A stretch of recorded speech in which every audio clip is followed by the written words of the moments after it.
Vote ایک گواہی ہے. جب تو کسی کو ووٹ دیتا ہے تو کہتا ہے تیرے سیاہ سفید میں تیرے ساتھ ہوں.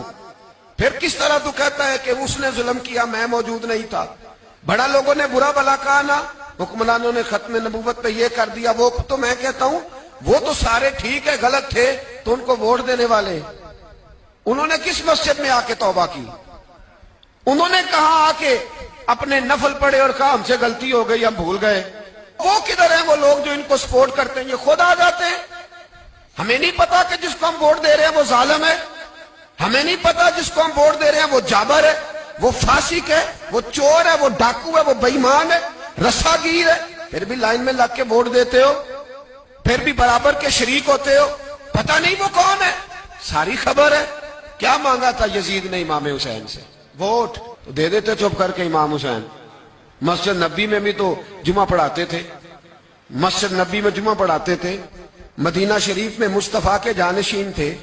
یزید کہتا تھا جو آپ کہیں گے مل جائے گا, پر امام حسین نے فرمایا یہ نہیں ہو سکتا کہ میں مسجد نبی میں نماز پڑھاتا رہوں اور میرے نانا کی امت پر کوئی ظالم مسلط رہے, یہ نہیں ہو سکتا.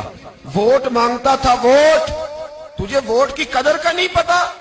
امام حسین نے 18 سال کے نوجوان سے لے کر 6 مہینے تک کا علی اصغر قربان کر دیا, پر ظالم کو ووٹ نہیں دیا.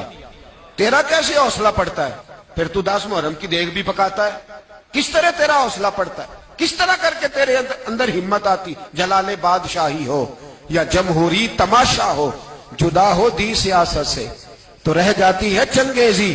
ظالموں کا مددگار بھی ظالم ہوتا ہے, ظالموں کا مددگار بھی. جو بڑے ظالم کے نیچے چھوٹی فوٹو بھی لگوائے, ووٹر اور سپورٹر بنے, وہ نہیں ظالم, وہ نہیں سخت. اور جو اللہ خیر کرے دفتر ہی کھول کے بیٹھ رہے اپنی بیٹھک کے آگے, جلیبیاں بھی کھلائے, میرے کہنے پہ ووٹ دینا, وہ نہیں ظالم. بچ گئے, باہر نکل گئے, نہیں جی نہیں ہم پاک صاحب ہیں, حکمران بڑے ظالم ہیں. نا تو بچ نہیں سکتا, تو برابر کا شریک ہے. مجھے ایک صاحب کہنے لگے ووٹ ڈالنے چلیں. الحمدللہ میں کبھی نہیں گیا. جب بندہ سمجھ میں آئے گا, مرضی کا آئے گا تو جائیں گے انشاءاللہ تعالی.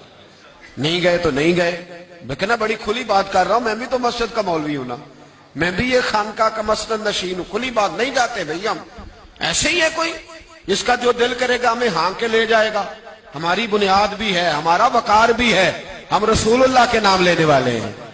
ایسے ہی جس کا دل کرے آگے لگا کے لے جائے. کیا مطلب ہوا اس بات؟ نہیں گیا. ایک صاحب کہنے لگے ووٹ قوم کی امانت ہے, تو امانت ضائع نہیں کرنی چاہیے. میں نے کہا ضائع نہیں کرنی چاہیے, پر بے ایمان کو بھی امانت نہیں دینی چاہیے, ورنہ زیادہ ضائع ہو جائے.